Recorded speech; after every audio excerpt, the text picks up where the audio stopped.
Ndewo. My name's Eliyahu. I'm new to Biafra Voice Television. It's an honor to be here. I'm a Mayan Indian of the 70 nations. I'm not Jewish. I'm not Biafran. I'm not Igbo. But I represent the Mayans of Guatemala. God created 70 nations on the earth from the three sons of Noah. And from them created all the nations of the earth. I want to say hello to all the children of Gad, Ben Eri today. In Biafra land, in Igbo land. I want to say shalom, Ndewo. So today I want to talk about bridging the gap between Israel and Biafra. And how do we bring Igbos to Israel, and how do we bring Biafra to Igbo land? It's a very complex thing that we're going through. I pray that the referendum happens very soon in our days. Most of you, as Igbo, already know you're descendants of Eri Ben Gad, and it's an honor to be with the troops. I'm not really good at remembering scripture, so I put a few things that I'm going to read. So, Gad, children of Gad, why are you in Biafra land? You came during, according to tradition, during the famine in Canaan, the 70 children, the 70 descendants of Jacob, they all went to Egypt. Eri Ben Gad, knowing that there was a famine coming in Egypt because of the prophecy given to Abraham when he was doing the covenant of the parts, they knew there was going to be 400 years of slavery in Egypt.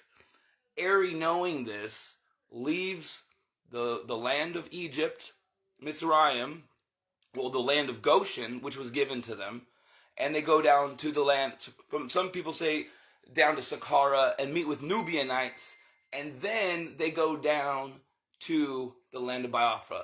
So, that's the beginning of this. So, we have Biafra land. Eri grows up as a mighty tribe in the land. You're the children of Zilpah, who was not Rachel or Leah, obviously. And some people wonder, why are Igbos not, brown or this? It could be because Zilpah was black. But this is not where I'm getting to. How do we reconcile Biafra and the inheritance of Israel for the children of Gad? I have I want to go through some things. Obviously, let's see. So Moses' blessing to Gad. So we know that Gad left Egypt and went down before even the Torah was received at Mount Sinai 400 years later. So he missed out on the blessing of the Gadites that were still there. But the blessing still is back upon the children of Gad. Blessed be he who expands Gad. He dwells like a young lion and rips off the arm of his prey together with the skull. Deuteronomy 33:20. Why does this matter? Well, if we look at prophecy and we look at blessings, what does this mean? How is Gad going to... Blessed he who expands Gad. Well, we know that Gad is about 30 million Igbo right now. And there are probably other portions of Gad amongst the Ethiopians. We know the Ethiopians left during the first temple destruction, and they went down to Ethiopia. But with Dan, Asher, and Naphtali. But blessed is he who expands Gad. He dwells like a young lion and rips off the arm of his prey together with skull. If we want to apply this today, what does this mean?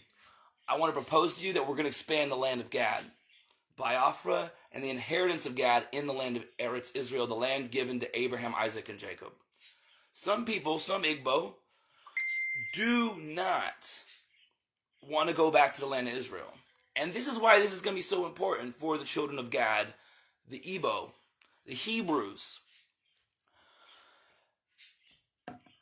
Biafra is, there. You have Christian Igbos, you have some pagan Igbos, you got Messianic Igbos, and you got full-blown Orthodox Jewish Igbos at this time. So, Israel, when they didn't receive the Torah at Mount Sinai, there was a tradition given from Moses to the elders, all the way down to Ezra and the scholars. So once they came back to the second temple to build this, there was a whole new line of judges in interpreting the law. Ezra, he parashed the law at the building of the temple. Parash is where is a root of the word Pharisee, Purushim. So a lot of you Christians, you know the Pharisees and the Sadducees.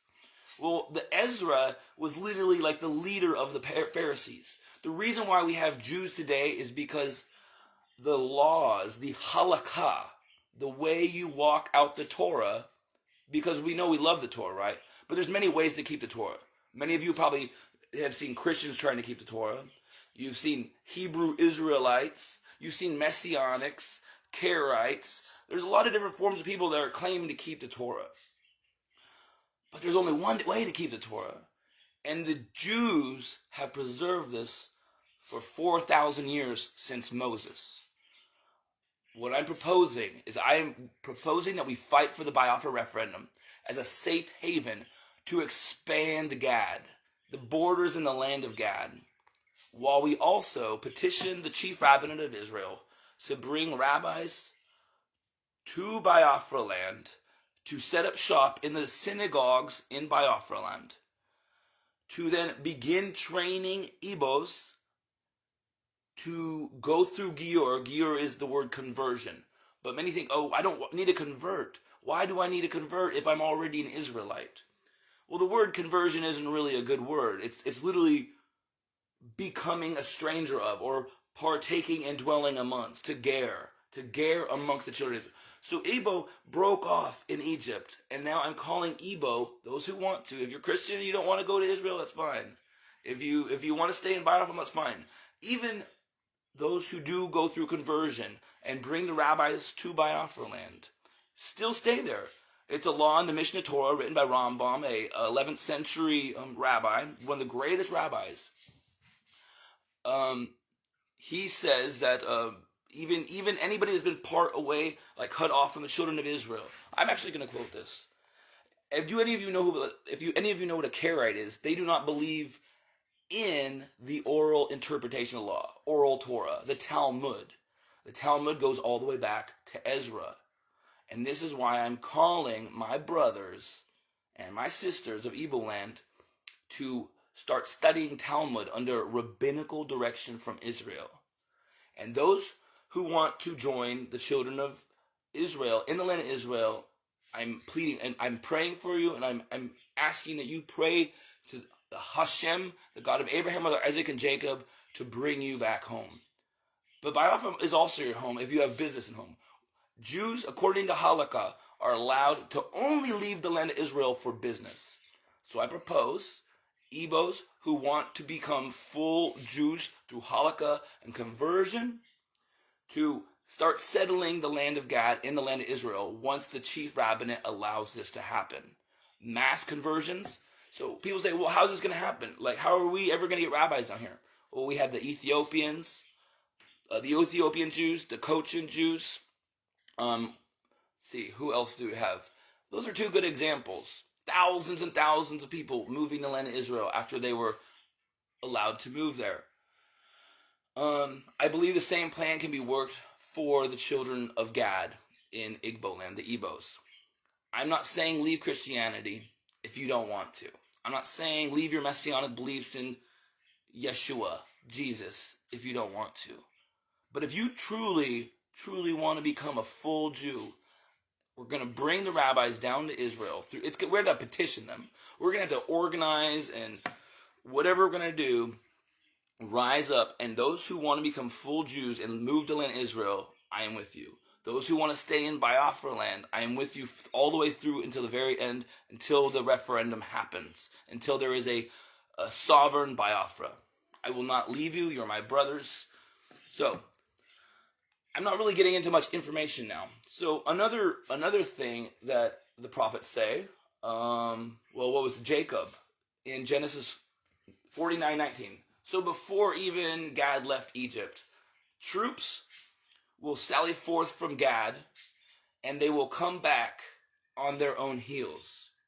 I have yet to study the deep rabbinical interpretation of this, but knowing that ISIS and Nigeria has a thing against the Igbos for a very long time, imagine that both he dwells like a young lion and rips off the arm together with a skull. Troops will sally forth from Gad, and they will come back on his own heels. They will come back on their own heels. Who knows? Maybe this is them making teshuvah back to the land of Israel. But troops are going to sally forth from Gad. It's a law in the Torah that you establish judges and officers over tens, fifties, hundreds, and thousands. That's Deuteronomy, Deuteronomy 1 and Exodus 18 before the giving the law at Mount Sinai. So the troops. This is the way you're supposed to actually organize troops according to the Torah. So the more organized that Gad is, the more they fulfill prophecy. Now, some people are going to be wanting to bring rabbinical ordination from Israel to Biafra land. I want that. I want Biafra land. I'm not Nigerian. Why would I'm Mayan Indian. I'm actually supporting Igbos building Biafra and returning the Gad's land. I don't need to be a Nigerian or Igbo to love and support and fight for the cause. So, this will all be understood by prefacing it with understanding the verse. Gad, troops will sally forth from him, and he will turn on his heel. The verse is actually a play on words. The name of Gad produces the word for troop, gedud, by repeating its second letter and adding the vowel letter vav in between them. Gad, spelled gimel dalet, becomes gedud, spelled gimel dalet, vav dalet. The word for will sally forth from him is the same word for troop, made into a verb, as if to say, troops will troop from him. Finally, the word will return in Hebrew, yagud, is another form of the word Gad, gedud. So it's a play on words, these prophecies. Where in Israel will you go? Will you go to the land of Gad according to Joshua ben Nun when he conquered the Canaanites the first time, the Hittites, Jebusites, all hail Biafra, all hail the tribe of Gad and the 12 tribes and 12 princes of Israel. Amen. Every tribe of Israel must have a prince. And I propose, if Namdi Mazi Namdi Kanu goes through conversion and becomes a full Jew in the land of Israel, I propose that you set him up as the Prince of Gad. No other man can do what Namdi Kanu has done for the children of Gad and for Biafra in our days. So I propose that he is the Prince of Gad. Every tribe must have a prince, but you also must have land in the land of Israel to have a prince. Because if you understand, in the kingdom of Israel, those who want the kingdom of Israel, the redemption of Israel in the last days, you have to understand the governmental structure. You have the king and the high priest of the line of David and of the Kohen Hagadol, the high priest of the sons of Aaron. He's over the entire Levitical priesthood. The king of the line of David is over the Sanhedrin. But the Sanhedrin is a court of 70 rabbis, chochim, wise men in Jerusalem. Okay, so if you want a kingdom of Israel, it's got to be centered under a king and a high priest with a Sanhedrin and a priesthood in the land of Israel so we can build the third temple. In every city over 123 people, you must have a Sanhedrin, a court of justice that follows the Torah with 23 members. 23 members. So the Sanhedrin in Jerusalem is 70 members. Sanhedrins amongst all the tribes, major cities, are 23 members. And then the smaller courts that help people convert and get married are called a Beit Din. And those Beit Din are how you go through conversion and get married. That's what we have today. We've had it for about 4,000 years. Since the destruction of the second temple, we lost the Sanhedrin and the smaller Sanhedrins. I'm proposing that we restore these Sanhedrins, especially troops, organize your people. Get ready to bring rabbinical ordination to Israel. If you don't want to become Jewish, you don't want to return to the 12 tribes, and you want to keep some other religion, that's fine. That's why the Biafra does exist. Biafra will exist as a place of peace and love for people that do not want to rejoin the children of Israel in the land of Israel. Okay, so this is my first. I'm really bad at going live, so I really appreciate your patience with me. So, where is this? So, Mishnah Torah, Rambam wrote in the Mishnah Torah, The Karaites. Okay, about Karaites. These are people that don't accept oral Torah, rabbinical Judaism, which was given by Ezra and all the way up until today for the last 2,000 years. The Karaite opposing and rejecting of the Mechokek, the lawgiver, which is Judah, which we know is today the Jews, was already active in ancient time and addressed by this Jewish sage in the Talmud.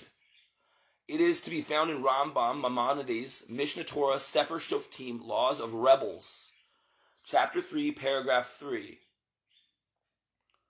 Talking about the offspring and descendants of Karaites. Karim they just interpret the Torah, they pick up the Bible, the Torah, and just interpret it however they want. So you have like 1,000 different factions. You don't really have leadership. And so here's what he has to say. The children of these errant people and their grandchildren whose parents led them away and they were born among these Karaites and raised according to their conception, they are considered as children captured and raised by them. Such a child may not be eager to follow the path, the halakha, the mitzvot, the path of the mitzvot, commandments, for it is as he was compelled not to. Even if later he hears that he is Jewish and saw Jews and their faith, he is still considered as one who was compelled against observance, for he was raised according to the mistaken path. This applies to those who are mentioned, who follow the Aaronist Karaite path of their ancestors. Therefore, it is appropriate to motivate them to repent and draw them to the power of the Torah with words of shalom. So, anybody watching this is interested in what's the difference between rabbinical Judaism and Hebrew roots, Christianity. If you want to personally write me, I'll do my best to tell you. Or we'll cover this in a completely different video. Okay, so I want to show you a map of the future children of Israel, of where they will be dwelling. Just a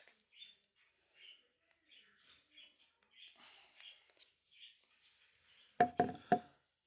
Okay. Can you see that? This is my proposed how to settle Eretz Israel. This is found in Ezekiel chapter 47. This is nothing like the tribal inheritances of Joshua ben Nun or even the conquests of King David. As long as there was a leader, the tribal allotments changed. But in Ezekiel chapter 47, we find out that we have Gad. I made this special little thing for the lost tribes. I got a map of Ezekiel's thing, and we see Gad right at the bottom of the Negev. In the lower, so Gad inheritance is in the Negev. And could you imagine having a prince over all these tribes and the lost tribes? I mean, the Ethiopians will take over Dan, Asher, Naphtali. The Cochin Jews and the Beta Israel will take over Manasseh. The Pashtun from Afghanistan will take over parts of Reuben and Benjamin. Right here in the middle, it says Mashiach's portion. There's a 13th portion specifically for the king of Israel, the line of David. The Jews of who we know today, the Sephardim, Mizrahim, they will be dwelling in those areas. So I'm proposing that we get... Okay, so what I'm proposing is that we organize a troop of Gad who are willing to convert to Judaism, who already have this in their heart. They've wanted this. They want to move to Israel. They want to be in Jerusalem for the 3 feasts. We bring them... Okay, we invite the rabbis to come to Biafra land. They help us. They help Igbo convert so that they can return and make Aliyah to land Israel, with the intention of settling the land of Gad and building up the desert land of the Negev. My proposal is that we make a beautiful desert. It says pools will be brought forth in the desert and streams in the wilderness. With modern technology, we can make any desert a utopia.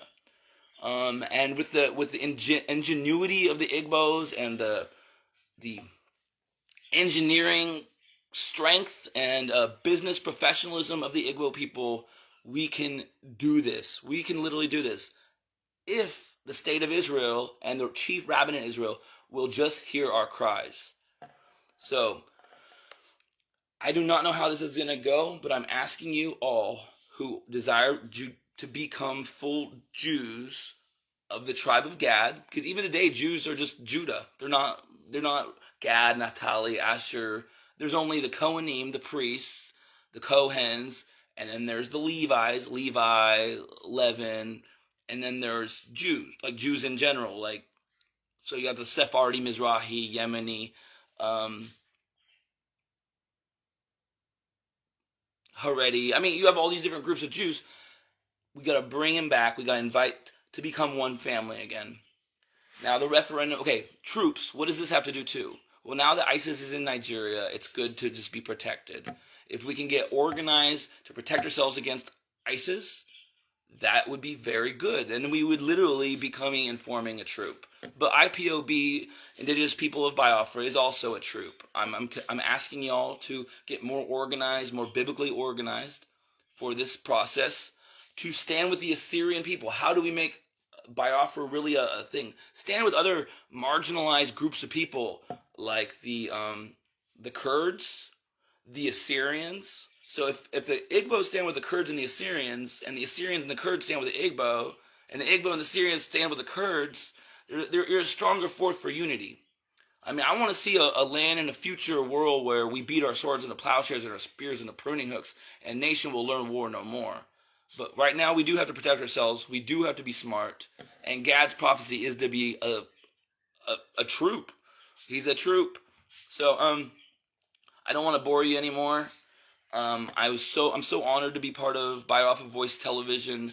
Like, this is what I was lived for the last 3 years. I've been trying to plead the cause of Biafra and bringing Biafran Igbos to Israel. Okay. Now, the third thing we can talk about. So, I want Biafra. I want the land of Gad for Igbos. But we also, what else? What if we organize the leaders of all of the Igbo to plead their cause in Jerusalem for the feast every year? If you take delegates, you choose and vote for delegates that will bring the petitions of the Igbo people to Jerusalem.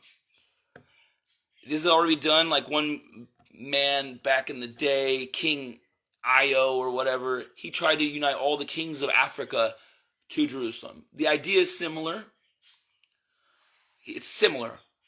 Let's bring Igbos to represent the tribe of Gad with their banners. This is something also that Israel doesn't do today as Jews. The tribes don't bring their banners like they used to. They must stand by their banners.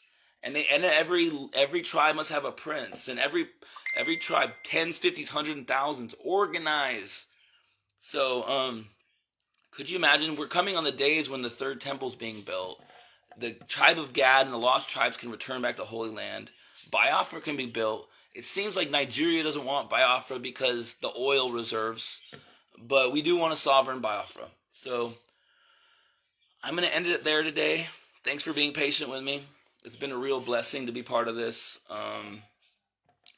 And I hope to, if you have any questions, send them to Biafra Voice Television, and I'll try to do my best to work forward on this. Like, I'm really brainstorming this. I've been on this for 2 years, and things are just kind of slowly falling into place. I mean, I feel like I'm 2 years too late doing this. I've been pleading with Jewish rabbis to go to Igbo land for years, and none of them will listen. But if we raise up thousands and thousands of Igbos saying, please, we want to learn the Torah. We want to know it according to the Jewish traditions. We want to return back to the 12 tribes and our sovereignty in Israel. Just we can do this. We rise. We can fight for Biafra. We can fight for sovereignty in the land of Israel. We can fight for our return. And, I will stand with you all the way.